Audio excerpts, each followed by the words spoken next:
Today we have the second sneak peek for the Clash of Clans update. Let's tell you everything you need to know.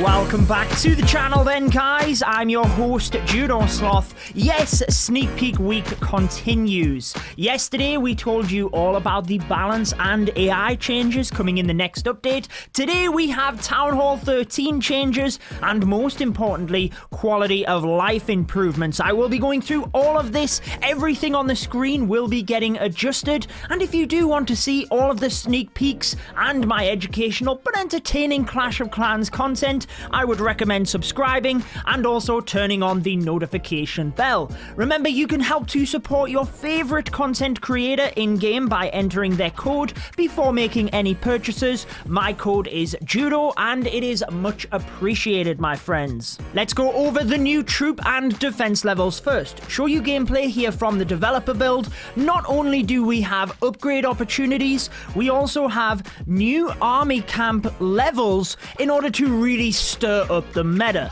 Definitely going to be exciting, especially at high level play. We'll then go over the quality of life improvements, big changes to super troops, revelationary this one, but let's go through the levels first. So the first upgrade we are getting is for the Archer Tower. You can see the difference in appearance, the brand new level 19 Archer Tower on the left in comparison to the level 18 on the right. Basically, it just looks a bit meatier. In order to upgrade your Archer Tower, it will cost you 16 million gold with a 16-day build time, and you gain an extra 6 damage per second. You can also see the stats of the short-ranged Archer Tower. Please bear in mind, any stats given in sneak peeks are subject to change, although this very rarely happens now because Supercell never used to give us the stats prior to the update, whereas now they do. The other defensive upgrade we are getting is the Hidden Tesla to level 12. In terms of appearance, it has golden spikes on the top, and again looks a little bit more thicker and meatier than the previous level. I think this is a more significant upgrade to counteract the army camp levels you will see coming up. Because of the nature of the Tesla being hidden, Tesla farms are often very effective. To upgrade the Tesla, it will cost you 16.5 million gold with a 17-day build time, and you will gain an extra 10 damage per second for doing so. Next up, probably the most significant upgrade of this update, the Army Camp to level 11. This allows the maximum troop capacity for Town Hall 13 to be raised from 280 up to 300. Very significant, particularly for high-level play. In order to upgrade each Army Camp, it will cost you 16 million elixir with a 16-day build time. That will give you 5 extra troop capacity because there is 4 to upgrade to give you the extra 20. How do you plan on using the extra 20 troop capacity? An extra dragon or loons? Will you just take more funneling or cleanup troops? I'm interested to know, will it bring other strategies into the meta, the super witches that often time fail, or will it just make Yeti Smash Hybrid even stronger? You can always chat through these with me on my live streams, and I do plan on bringing some friendly war live streams once the update is live, so that we can test out all of the new stuff together. Be sure to follow me on Twitch in order to join me. We are also getting a buff to the offense due to some new troop levels. The Wizard and Giant can now be upgraded to level 10, with the PEKKA upgraded to level 9. I will quickly flash up the stats on your screen so that you can see what the new stats will be for each of the troop levels, but I think the Giant might not be as significant as the PEKKA and the Wizards, particularly with the Siege Barracks being a very useful siege machine, and I think that's partly where the changes were made yesterday in the balance announcements. I will have that video linked at the end of this one in case you missed it. The other adjustment for the troop and defensive upgrades is that we can now have an extra 100 wall pieces to the maximum level of 14. Now you can obviously use gold or elixir in order to upgrade this, as well as your wall rings should you choose to. Now let's discuss the quality of life improvements. There is actually a couple on this list that I have wanted for a long time. First of all, we have the super troops. Now we all know that whenever you boost up a super troop, you get that troop for 7 days, but you also have a 7-day cooldown. This is incredibly frustrating because if you have a favorite super troop, mine is the Super Wallbreaker, you want to use that troop. You don't want to be blocked and not able to use it for 7 days. Well, you will be happy to know that that is being removed. It is vanished.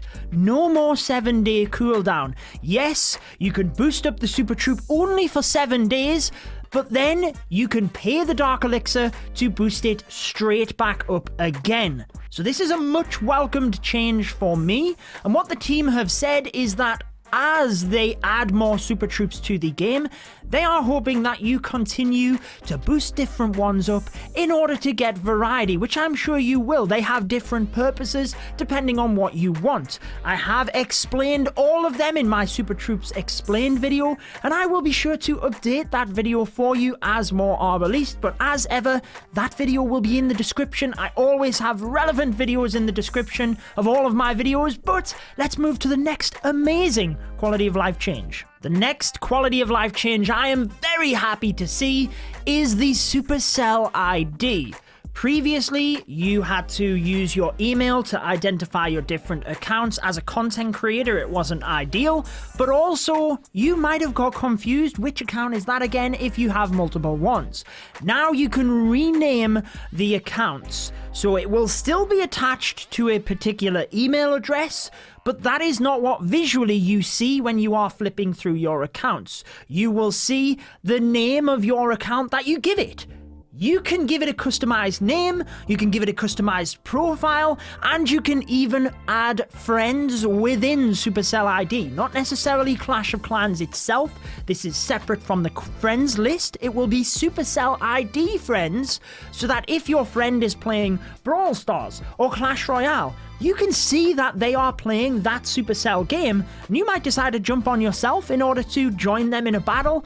I honestly think this is a much welcomed change for a lot of different reasons. Just a few little changes left, but the next one is pretty significant as well.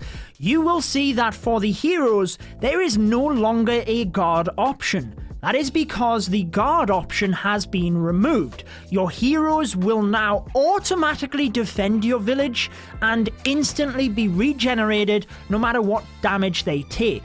This is fantastic because there was nothing worse than if you wanted to do a war attack and you had taken a defense. When you came back on, your heroes were regenerating. You could previously put them to sleep so that they were always ready for attacking. Now, the guard option is still there for the clan castle troops. You can put them to sleep to retain your clan castle troops, or you can allow them to defend your village. So the heroes, fantastic. You don't have to worry about it. They'll defend your village. The clan castle still does. Now, I think this is good because there's nothing worse than if you were farming, you come across a dead base, and there's a bunch of clan castle troops come out because they are instantly always in there. So I think it's good to still have the clan castle troops on guard, but I'm definitely happy that the heroes no longer have it. Big thumbs up from me.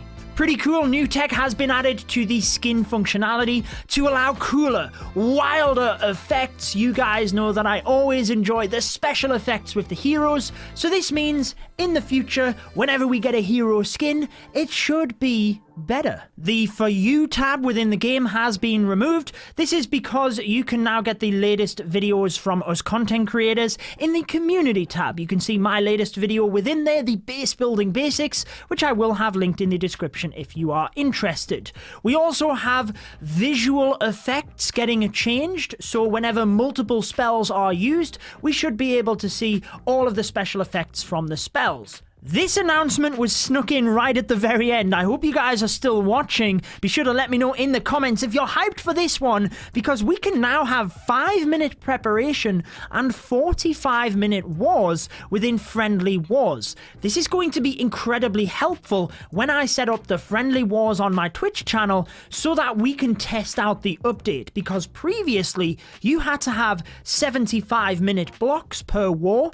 Now you can have it 50. Just to let my US audience know, whenever a US player now creates an account, they have to verify their age. There will be slightly differences in terms of Supercell ID and clan chat for under or over 16-year-olds. The final few changes: the attack will no longer end prematurely when the siege barracks is the final remaining unit. I didn't even realize it did that. The beta minions AI is improved, so it has less randomness, and the clock tower boost will no longer be paused during maintenance because it doesn't really matter for the builder base. That is it for sneak peek number 2. If you want to see the balance and AI changes coming that we discussed yesterday, I have the video linked right here, and I also have the subscribe button because we have more exciting sneak peeks coming. You guys take care, enjoy the rest of your day, and I will see you in the next video.